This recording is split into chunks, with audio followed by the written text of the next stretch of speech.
Quart d'heure corrézien, le magazine d'information hebdomadaire de RGB, Bram FM, RCF Corrèze, Radio Pac et Brenige FM. Réalisé et présenté par Olivier Sérac. Bonjour tout le monde et bienvenue dans le quart d'heure corrézien, quart d'heure au cours duquel je vous propose de retrouver Georgette, cette corrézienne de combat au pluriel. Victime de violences conjugales, elle nous a raconté dans le précédent numéro combien sa vie professionnelle, son travail donc, lui avait permis de sortir la tête de l'eau. Dans ce numéro, vous allez comprendre comment elle a éduqué seule ses enfants, puis comment et pourquoi elle s'est mise au service de sa commune, Saint-Julien-Maubon. Le quart d'heure corrézien avec Georgette, troisième volet, c'est parti.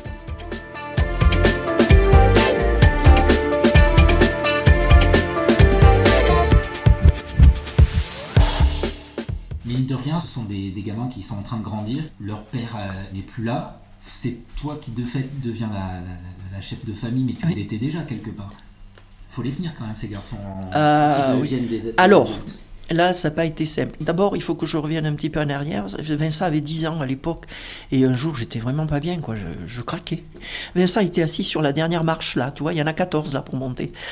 Et puis il me dit: maman, pourquoi tu pleures? J'ai dit: j'en ai marre de cette vie, il faut qu'on parte. Et puis j'explique. J'ai dit: voilà, si on part, il faut que vous sachiez que vous êtes pour les vacances scolaires, moitié avec votre père, moitié avec moi. Et là, il m'a dit: maman, tu pars pas, on est trop petits. Et là, tu ravales tout là. Là, t'oublies tout là. Tu oublies tout. Tu te dis: il faut que je tienne encore un peu. J'ai tenu encore 3 ans, quoi. Voilà. Et là, après, quand on a été tout seul, effectivement, Vincent qui avait 12 ans, et il se sentait pousser des ailes. Il se disait: moi je vais être le patron ici. Ah! On se met autour d'une table. Et là, la colère m'a attrapé un soir. Ils se moquaient de moi, tous les trois là. Ils se parlaient tout doucement entre eux, tous les trois. Je monte sur une chaise, là, dans la cuisine, là où on est tous les deux. Et je leur ai dit: je vais vous dire une chose. Je ne supporterai pas un 10 000e de ce que votre père a fait. Vous avez intérêt à faire attention à ce que vous allez faire. J'ai dit, parce que d'abord, qui c'est qui met à manger dans le frigidaire? C'est moi. Qui c'est qui s'occupe de vous? C'est moi. Qui c'est qui vous mène à l'école? C'est moi. Qui c'est qui fait les parents profs? C'est moi. Et j'ai dit: ici, c'est moi qui commande. Et il faut que vous l'entendiez vraiment. C'est terminé vos bavardages, là, je ne veux pas en entendre parler. Vos bavardages, là. Ils ont mangé, ils sont allés au lit, ça a été fini. Il fallait mettre les choses au point dès le départ. Mais ça n'a pas été simple non plus, parce qu'après, bon, ils ont eu leur vie de jeune homme et tout ça. Par contre, j'exigeais qu'ils me disent s'ils rentraient dormir, j'exigeais qu'ils me disent où ils étaient, et j'exigeais de leur dire: si vous avez bu, vous prenez une couverture, vous restez dans votre voiture. Je ne veux pas venir vous chercher dans un accident où je serai obligé de vous pousser sur un fauteuil roulant. Je vous ai élevé jusqu'à maintenant toute seule, et je ne veux pas subir ce genre de choses. Donc, au moins, pensez à ça. Et bien, ça s'est pas toujours très bien passé, surtout avec l'aîné, parce que il s'imaginait qu'il a... J'ai dit non, Vincent, ça va pas le faire. Ça va pas le faire, et ça le fera pas. Et bien maintenant, moi j'ai des enfants qui sont adorables. Donc ça, c'est de l'éducation quelque part. Ouais. Mais c'était très difficile de faire maman et papa en même temps. C'est ce que j'allais te demander. Ah oui, c'est difficile de faire papa et maman. C'est difficile. Ils étaient jeunes, mais bon, moi je voulais pas... franchement, non, je voulais plus me laisser reprendre, en fait. C'était plus possible pour moi. T'as été aidé justement par des amis, par des voisins, non. Conseillers ou pas? Non. Donc c'est seul que t'as réussi? C'est seul. Puis moi, avec l'éducation que j'avais reçue, j'ai appliqué celle que j'avais reçue, en fait. C'est-à-dire respecter mes parents à minima. C'était ça, quand même.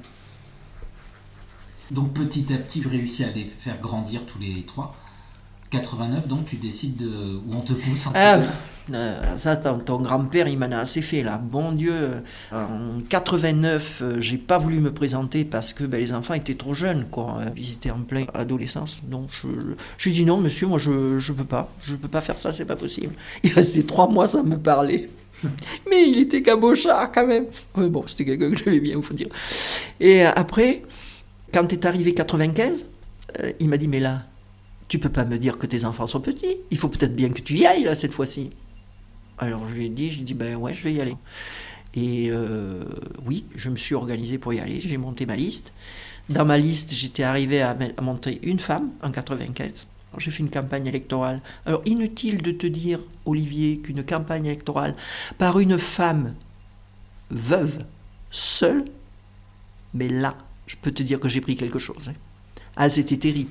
Quoi? Les paroles de ces gens de la terre, là, que je sortais de je ne sais où, que je menais une vie dissolue. Évidemment, j'étais toute seule, je devais mener une vie dissolue. Comme si j'avais pas assez de boulot chez moi, c'est encore aller chercher des choses ailleurs. Que j'étais secrétaire de mairie à Collonges, je ne pouvais pas me présenter. Il a fallu que, quand j'ai fait ma campagne électorale, j'avais 80 foyers à visiter. Je me suis dit, je vais faire les 80 foyers qui votent pour moi ou qui votent pas pour moi, peu importe. Je suis rentré dans les 80 foyers avec justement le décret qui disait qu'une secrétaire de mairie pouvait se présenter à condition qu'elle ne soit pas secrétaire de mairie dans sa commune, sinon il fallait qu'elle donne sa démission, ce qui était normal.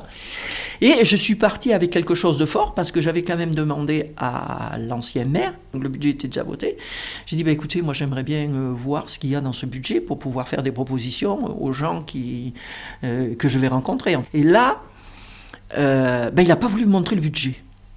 Donc, déjà, j'avais un argument. Quand je rentrais chez les gens, quand ils me demandaient « mais qu'est-ce que vous allez nous proposer ?» Je dis « mais je ne peux rien vous proposer parce que déjà le budget il est voté, je ne sais pas ce qu'il y a dedans. Donc moi je ne peux rien vous proposer. Je ne peux rien vous proposer. » « Ah bon? Mais il n'a pas le droit. » J'ai dit « le maire m'a refusé de montrer le budget. » « Ah mais il n'a pas le droit. » Je dis « ah bon, vous le savez? C'est très bien, faites-en usage. » J'ai dit « parce que moi je vais le dire aussi, vous inquiétez pas. » D'autre part, je suis secrétaire de mairie à Collonges-la-Rouge. Mais je ne suis pas secrétaire de mairie à Saint-Just-et-Moment, j'ai parfaitement le droit de me présenter à l'endroit où j'habite. Il n'y a aucun problème de ce côté-là. Ah bon? Et tu en es sûr? Il y en a qui me disaient, j'ai dit, voilà le décret, tenez, lisez-le. Oh non, je ne veux pas le voir. Et là, tu sais ce que c'est une campagne électorale là? Donc toutes les maisons, 80 maisons. Je partais après 5h30 le soir, faire ma campagne électorale. Quand j'étais toute seule, j'étais reçue comme une femme. C'est-à-dire que j'avais droit au café, aux infusions.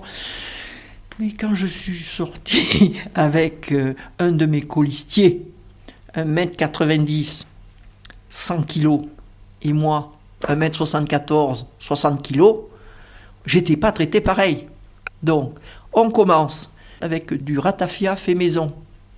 Sur une table, ou quand on met les coudes sur la table, on enlève la toile cirée. Des verres retournés au bout de la table. Putain, pas très nickel, mais bon, faut faire. Je dis après tout, ça c'est pas grave. Il y a de l'agnole dedans, de toute façon ça va être désinfecté, donc il n'y a pas de problème. Voilà ça. Mais tu vas pas partir avec un verre, hein, parce que tu as 2 jambes, hein. Allez, un deuxième. Il n'y avait pas de gâteau, il n'y avait rien pour passer le truc.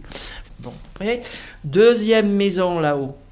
J'arrive toujours là, c'était chez un vieux garçon. C'était Jean-Marc que j'avais avec moi. Il m'a dit, ouais, non, mais tu vas pas y aller toute seule là, parce que il est célibataire, il est un peu tordu, je te laisse pas y aller toute seule. Donc il m'accompagne. Il y a 6 chiens qui sortent de la maison quand j'arrive dans ce truc. Oh, mon Dieu, je me suis dit. Et là, c'était plus du ratafia, là. C'était du Pernod, là. Je déteste ça. Je me suis dit, allez, il faut le boire. Il n'y a pas à tortiller. Bon, c'est pareil. Les verres pas très nickel. Je dis, ça fait rien, il y a de l'alcool dedans, ça nettoie tout. Donc, j'avale le premier verre. Et puis le deuxième verre. Ah non, mais tu vas pas partir sur une jambe. Mais qu'est-ce qu'il faut pas faire pour récolter des bulletins? Je dis, c'était terrible. Puis le deuxième, c'était super dur le deuxième. Le deuxième, je m'étais reculé un peu de la table, puis j'avais vu qu'il y avait un trou dans le plancher. Donc j'ai attrapé mon verre, j'ai versé un peu, ça descendait à la cave. Le deuxième verre, je l'ai moins pris. Et la terminaison, ça a été l'horreur. Là, je pense que ça a été le coup de barre. Hein. C'était des gens qui venaient du Nord, une pinte de bière brune. Et là, je me suis dit, franchement, là, je vais être achevé, là, terminé, achevé. Il fallait boire ce machin, là, c'était terrible. Je l'ai bu, je suis remonté dans ma petite 106 rouge. Je ne sais pas comment je suis arrivé chez moi. J'ai posé mes chaussures au fond des escaliers. Je me suis couché tout habillé ce soir-là. Heureusement que j'étais toute seule. Je me suis dit, mon Dieu, mais c'est pas possible. Le matin, quand je me suis levé, évidemment, le pivert dans la tête, hein, parce que tout ce mélange-là, c'était horrible. Je me suis dit, mais dis donc, tu t'es pas déshabillé hier soir, ça allait mal quand même. Voilà la première campagne électorale, comment ça marchait. Finalement, ça marche. Ah ouais, ça marchait. Ça avait marché. Mais j'avais payé de ma personne, je peux te dire. Ça a marché 3 mandats aussi. Oui, parce que ton grand-père m'avait dit, le premier mandat, on fait les projets. Le deuxième, on les réalise. Et le troisième, on les inaugure. Et c'est ce qui s'est passé. Je prends l'exemple de la mairie, le premier mandat avec mon premier adjoint. On commençait à parler de faire une mairie dans le bourg, parce qu'on avait la mairie là-bas sur le bord de la départementale 38 et la route Collonges-Beaulieu, il y avait un peu de circulation, mais beaucoup plus maintenant. Et quand on faisait les mariages, moi j'avais peur qu'une voiture rentre dans le cortège pour venir à l'église ici. Et moi je disais, il ne faut pas laisser la mairie là-bas, c'est pas bon du tout, on va avoir un problème un jour. Et on est arrivé, mais il a fallu 6 ans pour qu'on puisse, avec mes adjoints successifs, pour leur faire comprendre qu'il fallait faire une mairie dans le bourg. C'est un engagement, en fait, qui est très particulier, parce que tu t'es mis au service de tes enfants, ils ont grandi, ils ont fait leurs études, etc., ils sont libres, eux aussi. Maintenant, tu t'engages pour ta commune. Oui. Ma question derrière, c'est de comprendre pourquoi tu fais tout ça, en fait. Il n'y a pas que le grand-père qui te dit, vas-y. Non, mais je pense que je suis tourné vers les autres, en fait, finalement. Moi, personnellement, je ne peux pas dire que je suis inexistante, parce que maintenant que je me retourne, je me dis, en fait, si tu fais un CV, tu te rends compte que tu as fait des choses. Et tu te dis, l'association des plus beaux villages de France, elle est née avec Charles Serrat, qui en était président fondateur, et puis toi, secrétaire fondatrice, c'est clair. J'en suis convaincu de ça. S'engager pour les autres, ça veut dire quoi ? C'est rendre service. Moi, j'ai quelqu'un qui est dans la peine. J'essaye de pas trop y aller en profondeur parce que je suis une éponge, en fait. Il faut que je fasse attention à ça. Il faut que je me protège de ça, en fait, finalement. Mine de rien, tu n'as pas fait de 4e mandat. Non, c'était une volonté, ça. Mais si tu ne t'engages pas pour ta commune, en fait, tu t'engages pour une association. Je me suis engagé pour l'association SOS Violence Conjugale et je suis sûr que si je n'avais pas vécu ça, je pense que je n'y serais pas allé parce que je n'aurais pas compris comment ça fonctionnait. C'est une amie qui est venue me voir, elle était dans le conseil d'administration de cette association. Elle me dit, Georgette, on cherche une présidente, il faudrait que tu prennes ça, toi. Pourquoi ? Mais elle savait que j'avais été victime. Pour moi, je me disais, faut que je comprenne d'abord ce qui m'est arrivé.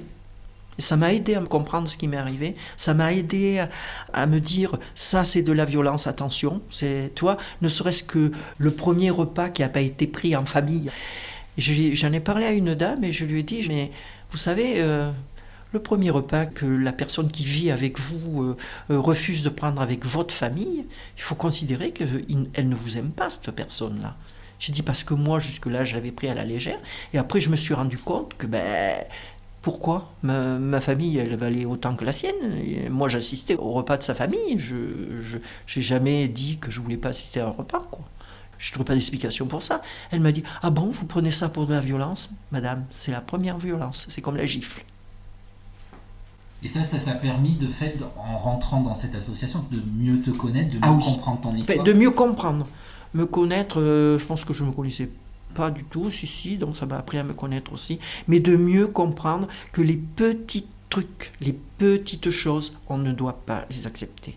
Ou alors on dit, écoute, il faut changer, parce que ça c'est inadmissible, mais non, on ne doit pas accepter. On ne doit pas dire, c'est normal. Non, c'est pas normal. Ce milieu associatif, mine de rien, tu le connaissais par les plus beaux villages, etc. Quand tu sais comment ça fonctionne. Oui, je savais comment ça fonctionnait, ça. C'est pas anodin, mine de rien, aussi de s'engager dans une association. Ça aurait pu être une structure privée qui... Ouais, non. Associatif, ça veut dire quoi pour toi, quelque part ? Associatif, c'est un groupe de personnes, on travaille pour le bien commun. Moi, c'est ça. Être maire, c'était travailler pour le bien commun. Moi, mes affaires personnelles ne rentraient pas dans la commune. C'est 16 années, c'est ça, d'engagement pour SOS ? 16 ans, oui. 1er avril. Qu'est-ce que tu en retiens ?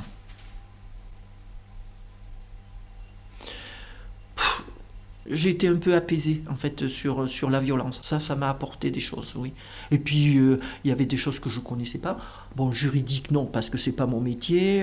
Social, non plus, parce que ce n'est pas mon métier.